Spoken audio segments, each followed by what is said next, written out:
All you Americans who've been following the Islamization of Europe from afar with horrified incredulity, if any of you are still nursing the cozy illusion that it could never happen in your country, it's time to wake up and rub those sleepy eyes, because the moment of truth has arrived. In case you haven't heard, there's a plan afoot to build a 13-story Islamic centre and mosque a few yards from Ground Zero in New York. A plan that's been enthusiastically welcomed by politicians and civic leaders eager to show how tolerant they are at other people's expense. Is it possible to be astonished but not surprised? Apparently it's not enough that nearly 3,000 innocent people had to lose their lives in a hideous act of religious mass murder, but now their memory has to be insulted as well, and the religion that murdered them allowed to build a towering triumphalist mosque on the ground where they died. Is America losing its mind? It says a lot about the people behind this scheme that they had the bad taste even to propose building a mosque in such a place. But to describe it as they have, as a tribute to the victims, is beyond bad taste and shows a profound contempt for those who died. It would be hard to imagine a more provocative gesture short of standing on their graves and burning the American flag. Yet how typical of Islam, with its own hair-trigger sensitivity to the slightest imagined insult, to do something so arrogant and so insensitive. It's going to cost $100 million to build this thing, but nobody's prepared to say where the money's coming from. We do know that the Saudis fund a lot of mosque building in the West when they're not busy trying to stamp out free speech at the United Nations or telling Fox News what to broadcast, so I guess we'll all be paying for it every time we start the car. You know, it seems to me a much more appropriate place for a mosque in New York would be the United Nations building itself, because that organisation has become so Islamo-friendly in recent years that, frankly, I'm surprised it doesn't already have a minaret. You know, I'm not even American, but it makes me sick to my stomach to think that Islam is going to be allowed anywhere near Ground Zero. Because 9/11 could never have happened if not for Islam and its teachings and its doctrine of jihad and its false promise of an impossible afterlife, without which none of those gullible lunatics would have been persuaded to carry out such an insane act. And also because it wasn't just an attack on America, but on all of us in the civilized world. As were the bombings in London, in Madrid, in Bali, the shootings in Mumbai, and everywhere else that the religion of peace decides it doesn't like the way people do things. Any religion that endorses violence is incapable of delivering spiritual enlightenment. How obvious does that have to be? And it has no right even to call itself a religion.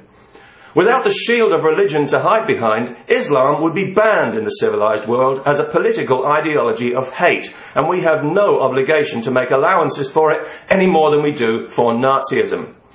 It's a bigger threat to our freedom than Nazism ever was. Yes, both are totalitarian and both divide the world unnecessarily into us and them, the pure and the impure, and both make no secret of their desire to exterminate the Jews. But we were all more or less on the same side against the Nazis, whereas the Islamo-Nazis have got plenty of friends among people in the West who ought to know better.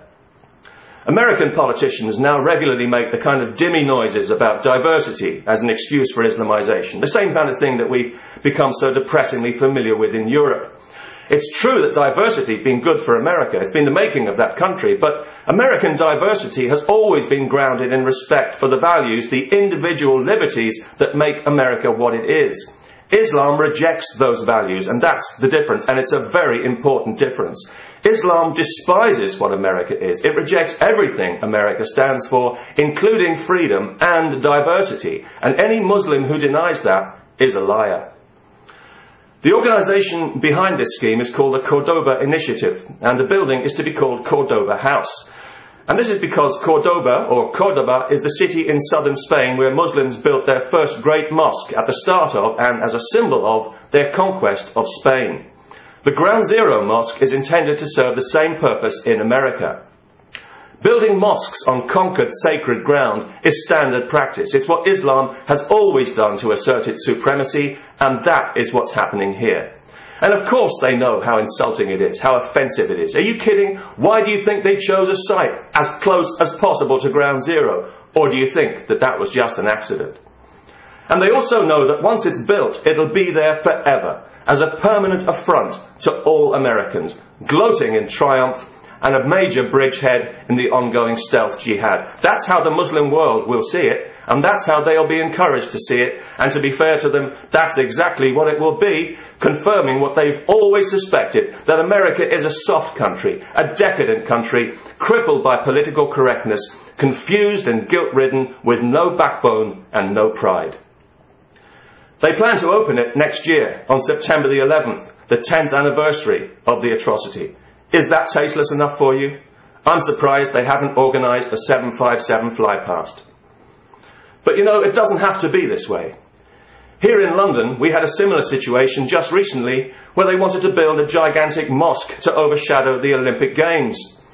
Public opinion put a stop to that, and public opinion can put a stop to this disgraceful plan as well.